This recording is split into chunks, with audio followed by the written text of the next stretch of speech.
আমরা যখন প্রভুর মধ্যে আসি আর তখন আমাদের অনেক কিছু সমস্যা দেখা যায়, তাই আমরা প্রার্থনা করি বাক্য দেওয়ার আগে। আমার জন্য প্রার্থনা করুন, আমি যেন সুন্দর বাক্য দিতে পারি।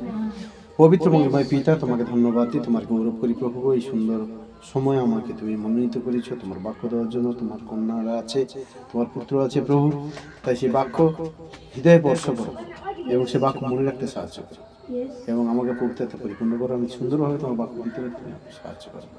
পিতা পুত্র পবিত্রতা ধন্যবাদ দিই, প্রার্থনা যিশুর নামে চাই, আমেন আমেন।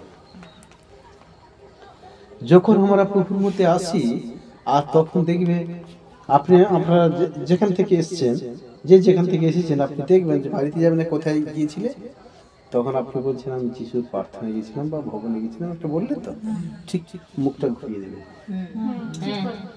হ্যাঁ, কেন যিশু কি অপবিত্র? সারা পৃথিবীর রাজা তিনি, সারা বিশ্বের রাজা। আপনি একজনকে দেখান তো, একজনকে দেখান নাম শুনলে ভূত পালিয়ে যায়। আমার কাছে সব মোবাইলে রেকর্ড আছে, দেখলে অবাক হয়ে যাবে। সময় কম তো, মোবাইলে রেকর্ড সব তোলা আছে। ছটফট করছে, 18 বছর ধরে আছে, প্রার্থনা করার পারছে না, হাওয়া থাকতে পারছি না, থাকতে পারছি না, ছটফট করছে। হ্যাঁ, পঙ্গু হয়ে পড়ে আছে, উঠে হাঁটছে। হ্যাঁ, লিভার বড় হয়ে গেছে, লিভার বড় হয়ে গেছে, সে সুস্থ। কার নাম?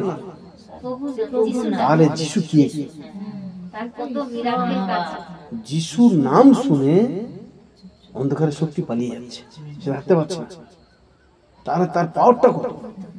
তাহলে আমাদের প্রভু জীবন্ত, আমাদের প্রভু জ্যোতি, আমাদের প্রভু রক্ষাকারী, আমাদের প্রভু আশীর্বাদকারী, আমাদের প্রভু শান্তি তিনি দিতে চান, আশীর্বাদ দিতে চান, রক্ষা করতে চান, ভালোবাসতে চান, তার আলিঙ্গনে আমাদেরকে রাখতে চান, তার প্রেম বিলাতে চান।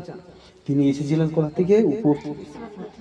আবার তিনি নামলেন, মানুষের মতো হয়ে নামলেন, আবার তাকে মারলো, আবার তিনি জীবিত হয়ে স্বর্গে আরোহণ করলেন আর বললেন আমি তোমাদের জন্য এক সহায় পাঠিয়ে দিয়েছি, পবিত্র আত্মা। তিনি আমাদের সঙ্গে আছে। ভুল করতে গেলে আপনাকে ঈশ্বর বলছে সত্যপথে চলো, পবিত্র জীবনযাপন করো। যখন আমরা ভুল করি তখন ধাক্কা মারে, এই বাবা আমি ঈশ্বরকে ডাকি, হ্যাঁ এই ভুল আর করা যাবে না, বাবা বাবা ক্ষমা করো। প্রভু পাপ ক্ষমা করার জন্য এসেছিল, শান্তি দেওয়ার জন্য এসেছিল, রক্ষা করার জন্য এসেছিল, সকলকে ভালোবাসার জন্য তিনি এসেছিলেন। তাই তিনি তার বাক্যের মাধ্যমে বলছে যে ধন্য যাহারা ধার্মিকতার জন্য তাড়িত হইয়াছে। ধন্য বলে আপনাকে আমাকে সকলকে বলছে। আমরা যখন প্রভুকে ডাকবো তখন আপনার পাশের বাড়ির লোক তাড়না করবে, ঘৃণা করবে। কেন? প্রভু তো পবিত্র। এই আলো জ্বাললে না চোর থাকে না, সে পালিয়ে যায়। ঠিক যিশু পবিত্র, আর পবিত্র প্রভুর নাম নিলে লোক হিংসা করে। পবিত্র প্রভুর যখন নাম আপনি নেবেন তো ওই পাশের আপনার দাদা হিংসা করবে, আপনার বৌদি হিংসা করবে, আপনার মাও হিংসা করতে পারে, আপনার বাবাও হিংসা করতে পারে, আপনার দাদাও হিংসা করতে পারে। বলে তোর বাড়িতে যাবো না, ওই যিশুকে ডাকিস তো, তোর বেজাত হয়ে গেছে বলতে পারে। কিন্তু তিনি যে মহান, যারা যারা এরকম বলবে তাদের জন্য প্রার্থনা করো যে প্রভু আমার দাদাকে পরিবর্তন করো, আমার মাকে পরিবর্তন করো, আমার ভাইকে পরিবর্তন করো, আমার দিদিকে পরিবর্তন করো, আমার ছেলেকে পরিবর্তন করো, আমার বোনকে পরিবর্তন করো। তারা বলছে তোর বাড়িতে যাবো না, তোর বাড়িতে কেউ যায় বেজাত হয়ে গেছে, মুসলমান হয়ে গেছিস বলে দেবে। প্রভু বলছে আমাকে যখন তুমি ডাকবে তখন নিন্দা করো। হ্যাঁ বলবে, বলুন। তাহলে চিন্তা করুন, আমাদের প্রভু এত মহান, তার নাম শুনলে ভয়ে ওরা আসবে না, আর ওরা আসতে গেলে ওরা বাধাও দেবে। তাই এখানে বলছে যে ধন্য যাহারা ধার্মিকতার জন্য তাড়িত। মানে আপনি কথা শুনছেন না লোকের কাছে, তাই না? তাচ্ছিল্য করছে না, হয়তো গ্রাম থেকে কেউ এসে বলল এই তোমার বাড়িতে এরকম হচ্ছে, এই জল খেতে দেবো না, এই কলে উঠতে দেবো, বলছে না? তারই তো, তাহলে তারা পাচ্ছে আমরা প্রভুকে ডাকাচ্ছি। আমরা ভয় কিন্তু করবো না। প্রভু হচ্ছে আমি তোমার সঙ্গে সঙ্গে আছি, সাহস করো, আমি ঈশ্বর আর কেউ নয়। বুঝেছ? তাই এখানে বলছে কারণ স্বর্গরাজ্য তোমাদেরই। আমেন। কাদের? স্বর্গরাজ্য আমাদের। কেন? স্বর্গে আর কেউ উঠেনি, যিশু মরে জীবিত হয়ে গেছে। আর যিশুকে ডাকলে আমরা স্বর্গরাজ্য অনন্ত জীবন পাবো। তাহলে স্বর্গরাজ্য আমাদের। আজকের এই পৃথিবীতে আমরা ক বছর, 50, 60, 70, 80, 100, 120 পর্যন্ত বাইবেলে লেখা আছে। 120 পর্যন্ত আমরা বলযুক্ত হইলে 70 থেকে 80, আর না তো 120 বছর এখন মানুষ ভাবছে থাকতেই পারে না। এখন তো 50-60 হেমেশাই হয়ে গেছে, কিন্তু ঈশ্বরের বাক্য কোনোদিন লঙ্ঘন হবে না। কিন্তু অনন্ত জীবন প্রভুর কাছে ছাড়া আর কোনো দিক দিয়ে উঠতে পারবে না। তিনি তার ক্রুশের মাধ্যমে আমাদের পাপ মুছে দিন। তাই বলছে তো, আমাকে তোমাকে যখন আমরা প্রভুর কাছে আসবো, আমাদের কি হতে হবে? অনেক কথা শুনতে হবে। শুনতে হলেও আমরা তাদের জন্য প্রার্থনা করব, আমরা হিংসা করব, তাদের জন্য প্রার্থনা করব। এই জন্য বলছে,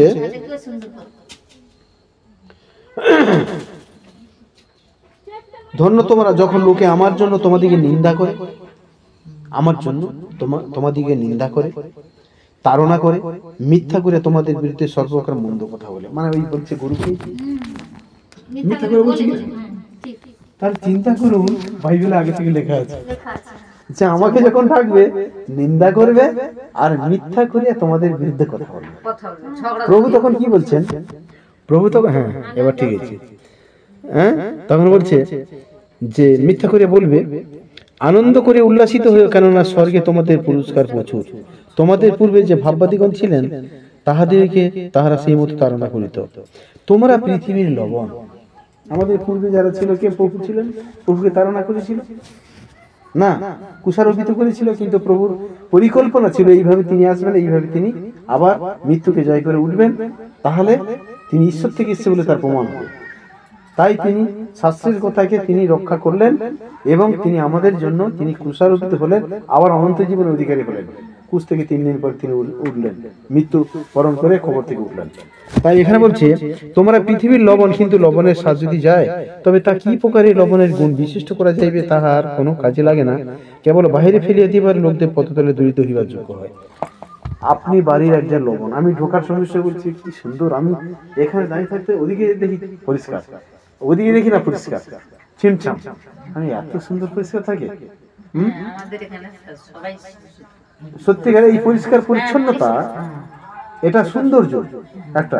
তাহলে সেই গুণটা যদি একটা মেয়ে আছে, দেখবেন সে অলস, সে লড়তে চায় না, এই নোংরা, সে মানে নোংরা থাকে, তাহলে সে কিন্তু লবণ নয়। আর তাকে কিছু বললে সে গালাগালি করবে, তাই কিছু বললে সে একবারে লোকের সঙ্গে ঝগড়া করে ঘুরবে। তার মা কিছু বলুক, তার বাড়ির লোক কিছু বলুক, রাগ, হিংসা, ক্রোধ সবসময় বিচ্ছি বলে, ওই মেয়েটা না খুব খারাপ, লোকে বলে কি? প্রভু বলছে না, তুমি ওটা না, তুমি লবণ হও। তোমার সংসারে তুমি লবণ হও, তোমার বাড়ির তুমি লবণ হও, তোমার পাড়ার প্রতিবেশীর কাছে তুমি লবণ তৈরি হও। তুমি যখন আমাকে পেয়েছো, তাহলে তোমাকে লবণ হতে হবে। যে লবণটার জন্য বলে ওই পাশের বাড়ি কাকিমাকে ডেকে নিয়ে আয়, কেউ বিপদে পড়লে ডেকে নিয়ে যাবে, ওই কাকিমা ভালো, ওই কাকিমা বাড়িতে থাকলে তবে আমি ওই কাকিমার বাড়িতে যাব। আত্মীয় স্বজন দেখবেন বাড়ি যদি 3টে বৌমা থাকে, বলে ওই বৌমাটা যদি থাকে তাহলে আমি যাবো না, তো যাবো না। কেন? আর 2টো বৌমা মুখ ঘুরি থাকে, কথা বলতে চায় না, রান্না করতে যেতে চায় না, খাবার দিতে চায় না। আর আরেকটা বৌমা, তার এত গুণ, বলে ওই বৌমাটা, ও বাবা খাওয়াইছো, ও মা খাওয়াইছো, ও দাদা খাওয়াইছো, ও দাদা বসো, বলে না? তাহলে তার গুণ আছে বলে বলে। প্রভু বলছে তোমাকে গুণবতী হতে হবে, তোমার জন্য মধ্যে একটা লবণাক্ত ভাব থাকবে, সবাই তোমাকে আকর্ষণ করবে। বয়স হয়ে যেতে কি, এখন আমাকে পরিবর্তন হতে হবে। আমি একটা ভুল কথা বলতাম, বলবো না, খারাপ কথা বলতাম, বলবো না, খারাপ চিন্তা করতাম, করবো না। সকলকে সে গালাগালি করছে, বাবা কেন করছিস বাবা? ভালোবেসে, স্নেহ, ভক্তি, এই জিনিসটা আমাদের বৃদ্ধি করতে হবে, ঈশ্বরের প্রেম। তখন বলবে, ও তো আগে এরকম ছিল না, ও মিশনে যায় রে, এই জন্য ওর বাড়িতে প্রার্থনা হয়, জানিস, এই জন্যই পরিবর্তন হয়ে গেছে।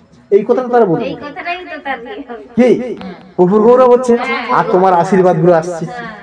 তখন কি হবে না, তখন ঈশ্বরের আশীর্বাদ আপনার মধ্যে নেমে আসে, আপনি প্রার্থনা করবেন, উত্তর পাবেন।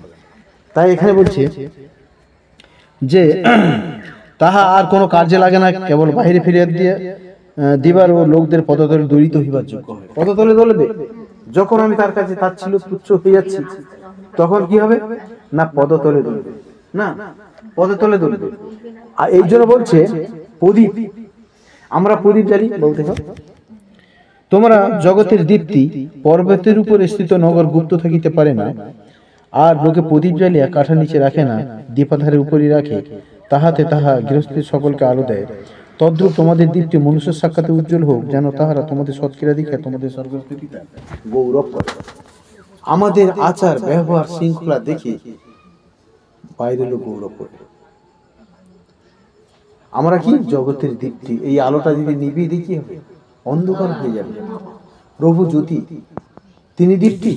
তাই বলছে আমার সন্তান যখন তোমরা, আমাকে যখন তোমরা ডাকছো, তোমরা দীপ্তি সন্তানদের নিয়ে, তোমাকে দীপ্তি হতে হবে, তোমাকে দীপ্তির সন্তান হতে হবে। দীপ্তি ভালো আছে তো? দীপ্তি হতে হবে। যে সোনাটা নোংরার মধ্যে ফেলে দেওয়া হয়েছে, সেই সোনা নোংরা হয় না। সোনা নোংরা হয়? সোনা সোনাই থাকে। আমাকে খারাপ বলেছে বলে আমি খারাপ হইনি না। আমাকে আবার একটা ছোট্ট সাক্ষ্য দিয়ে কথার মধ্যে, একজন আমাকে খুব খারাপ চোখে দেখেছিল, 3-4 জন এত খারাপ নোংরা ভাবে দেখে, বাজে ছেলে, ঠিক আছে। এবারে আমি কি বলছি, আমাকে বাজে ছেলে বললো, আমাকে বাজে ছেলে বললো, আমি এত খারাপ। আমি ভাবছি আর ঈশ্বরের পথে তখন আসিনি, বলে বিষের ফাইলটা নিয়েছি, নিয়ে আমি জঙ্গলের মধ্যে চলে গেছি। আমি বলি এরা আমার বন্ধু বান্ধব আমাকে খারাপ ভাবছে, হ্যাঁ আমি এত খারাপ, এরা এরকম ভাবলো আমাকে বলে, আমি আমাদের ধান চাষ হতো, আর বিষের ফাইলটা নিয়ে আমি জঙ্গলের মধ্যে চলে গেছি। একবারে জঙ্গলে চলে গেছি, গভীর জঙ্গলে একটা বানি গাছের উপরে উঠেছি, নদীতে উঠে ছিপিটা খুলেছি। হ্যাঁ ছিপিটা খুলে, বাবু জানেনি এটা, হ্যাঁ নতুন শুনছে, হ্যাঁ ওই ছিপিটা খুলে আর আমি খেতে যাচ্ছি, আর হাত থেকে ছিটকা মেরে দিল, কেউ যেন পড়ে গেল, ঠিক আছে। তখন আমি নিচের দিকে থাকি, পড়ে গেছি। তার কিছুদিনের মধ্যে প্রভুকে পেয়েছি। তারপরে ঈশ্বর বলছে তোকে ভালো হয়ে দেখাতে হবে, তুই খারাপ কি ভালো, তুই ভালো হয়ে দেখা। আর তারা এখন আমাকে আলিঙ্গন করে বলে আমরা ভুল বলেছিলাম, তোকে ভুল ভেবেছিলাম। চিন্তা করুন তাহলে, জ্যোতি যে লবণ আমাদের মধ্যে আছে, সেই লবণটাকে গুণ তৈরি করতে হবে। আর লবণের লবণাক্ত যদি যায়, তাহলে সে তরকারি দিলে লবণ হবে না তো, কত দেবে, হবে না। তাই জ্যোতি, এই জ্যোতি যে আমাদের প্রভু জ্যোতি দীপ্তি, সেই দীপ্তি আমার মধ্যে যেন থাকে, তখন পাড়া প্রতিবেশী আপনাকে আমাকে ভালো বলবে, আমার আত্মীয় স্বজন ভালো বলবে।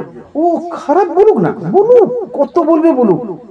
প্রভু বলছে প্রেম চিরস্থায়ী, প্রেম মধুর, প্রেম ঈর্ষা করে না। আমাকে গালি গালা করলো, আমি দিদিকে গাল দিলাম, খুব বাজে ভাষা একটা ভাষা বললাম আপনাকে, মনে করে আপনাকে বললাম, আপনি কি খারাপ হয়ে গেলেন? আমি খারাপ হয়ে গেলাম কি, আমার মুখ থেকে খারাপ কথা বেরিয়েছে।